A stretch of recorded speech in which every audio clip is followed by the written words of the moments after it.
are going to need a number of old book pages. This is a book that had lost its cover, so I'm just reusing it, otherwise it would just go into landfill.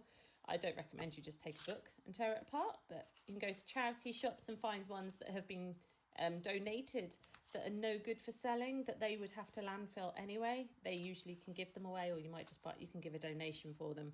So it's a great way to use up books that would go to landfill. You need a couple of templates, a slightly larger square. I'm using a 4x4 inch. You can see I've written on there. So I've measured that out onto cardboard to cut that out. And I am using a 3x3 inch. Again, measured onto cardboard and cut out. I need a glue stick, need some scissors, and I've got an old scrap of paper that I will just use as a tray or just as a liner for my unit here when I'm putting the glue on the paper squares. So the first thing we need to do is we need to cut out a load of the paper squares. So I just get the old books, get your template, put it on to your book page, and literally just use that as a guide. Some people draw around the edge. That's completely up to you. I don't. I hold it in place and just cut it, because do you know, like most DIY crafty things, it hasn't got to be perfect, because once you make them into a petal shape anyway, they're not exactly the same, all of them. And you think of a flower, none of the petals are exactly the same anyway, so it adds to that sort of uniqueness of the flower itself. So then I just keep cutting out a load of the squares. You just keep going. If you wish, you can stack your paper. So depending on how strong your scissors are, I've got 3 there. I can do more with these scissors, but I'll just show you. And then you just put your template on and do exactly the same. So then just cut around the edge, try not to cut the template. There we go. And it's a much, much quicker way of cutting your squares out quickly, because you will need many of these. Well, depending on how big your flower is, but in a minute I'll show you the cardboard template I've got for the centre. I think it's about 12 inches. And so I'm going to need about 120, maybe more, of petals of this size. And then I'm going to need maybe 20 or so petals of this size, 10 to 20 of that size. So we've got lots to go. So I'm going to speed up the video as I cut out my squares, and then we will come back. I will cut out some of the 3x3s, and then we'll start making these into petals.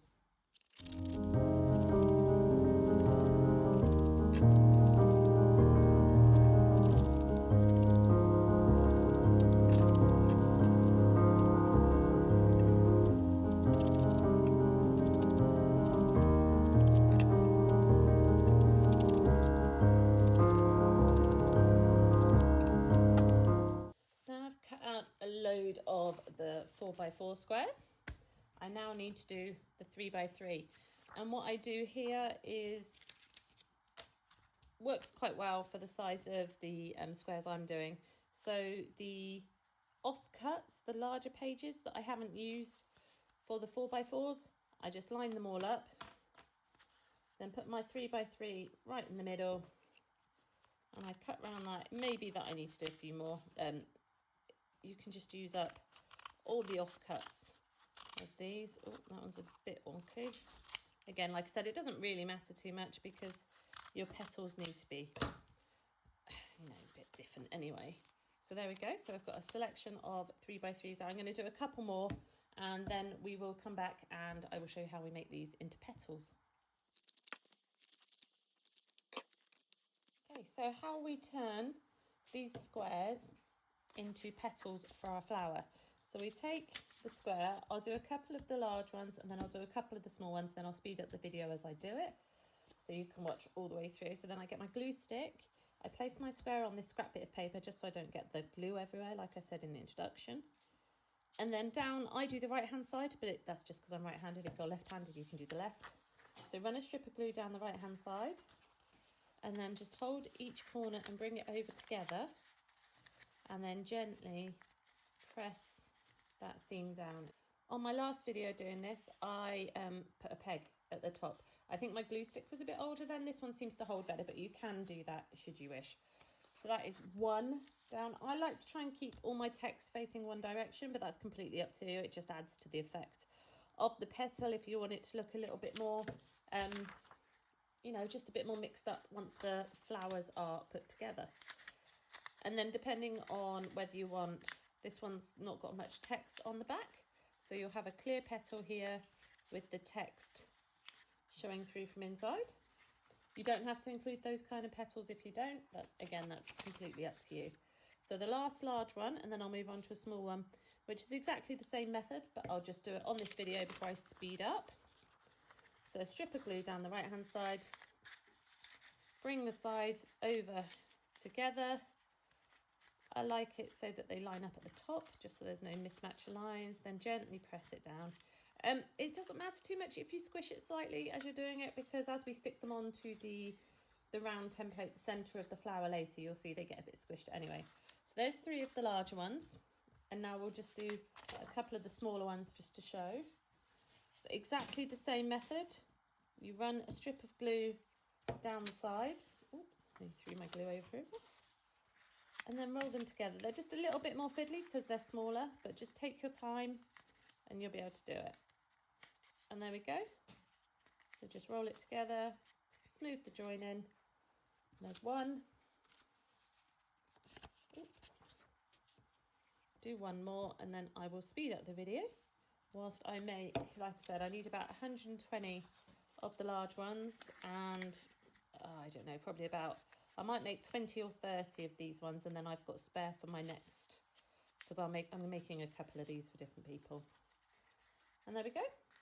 That's the small petal. So you can see them different in size. So that will go around the edge and meet into the middle, and then these ones will fill in the centre, and you can see sort of the flower effect there, the dahlia effect that we're going to get. So I will speed up the video as I make all of those petals.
All the big cones, so this is all the large petals of the flower. So I've put them all into groups of 10, just so I know how many I've got there. And now I'm going to move on to making the little petals that I need.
So the next step is to draw out a circle on a card in order to have a template to stick your flower petals to. Now if you have a pair of compasses, this is a lot easier. I don't have one to hand, I couldn't find them. My fault completely, they've gone somewhere, I don't know where. So I had to make do with a piece of string, tie a pencil to it and draw circles with that, holding the string at the centre of the cardboard and then just pulling the pencil round whilst holding it tight. It does move around a little bit, but it gives you a good idea, and obviously you have to go over your hand where your hand is holding the string. But just repeat this for each of the templates, drawing a single circle all the way around. The circles I'm drawing here are about 1 foot in diameter, but they can be whatever size you can do. This is the biggest bit of cardboard I could get hold of. And the reason I'm doing 2 is because this cardboard is quite thin. So I'm just going to stick these together once I've cut them out, and that will make the base a lot more sturdier for the flowers to adhere to. So once you've drawn your circles, roughly cut round them. Again, this is just a guide in order to get a rough circle, but cut them out, the first one, and then moving on to the second one. As you can see, this cardboard, the second one is a bit bent already in the middle, so it is more of a just to double them up in order to make them a bit firmer for the petals to adhere to and hold in place. But if you have a thicker piece of cardboard, by all means just use the one. This was just because it wasn't so thick. Bear in mind, the larger circles you draw, the more of the petals you're going to need. I've estimated I'm going to need about 120, maybe 100 to 120 of the larger petals, but we shall see as we move through the project. So here I'm just gluing the 2 pieces of cardboard together, again just to make them more of a rigid base, like I keep saying.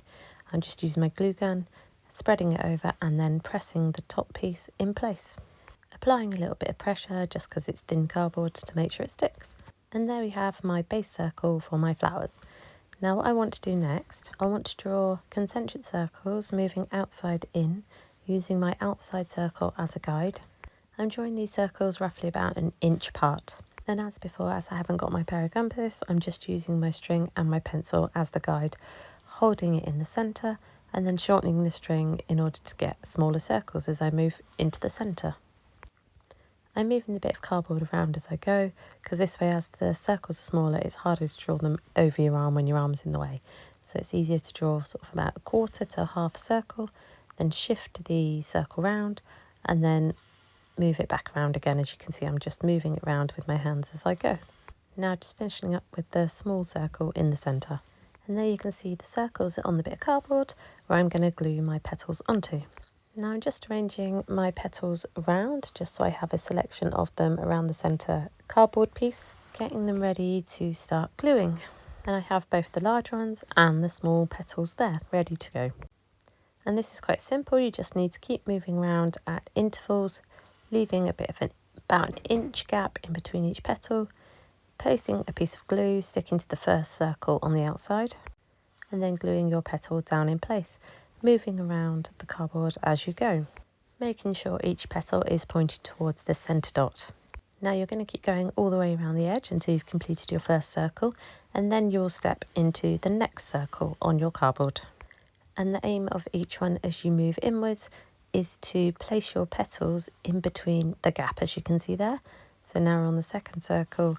I'm now placing the petals, gluing them into the second circle, but placing them in the gap left by that first circle.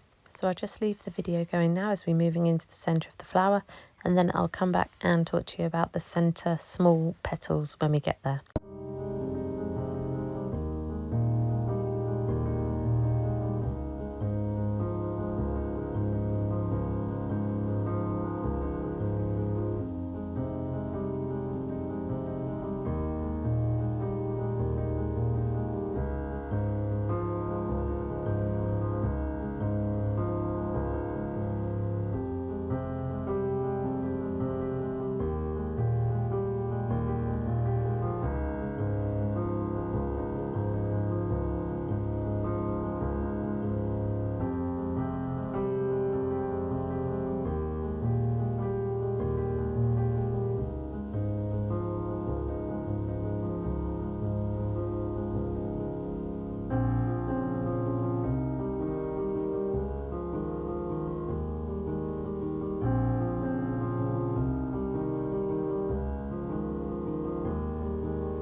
So now I've completed the rows of the large petals. I'm now moving on to the small ones. Now when you get into the centre, it's easier to put the glue onto the petal and then place them in place because you don't have the space to put the glue gun into the middle of the flower. How much space you'll have and how many you'll need is a bit of a guessing game until you get there. It just depends on how you space them out, the large petals, as you've gone around the edge and as you moved into the centre. But here I've used 5, I think, in the first circle for the small petals, and then moving into the centre I've put about another 3 just to fill up the space, and so there isn't much of a big gap. And here I am moving on to the last petal, just putting a little bit on the end and then placing it in place and floofing each of the petals up just to make sure there's nothing bent, nothing too much out of shape. And there we have my recycled book page flower, ready to go on somebody's wall and look absolutely amazing. Thank you so much for watching. See you again soon.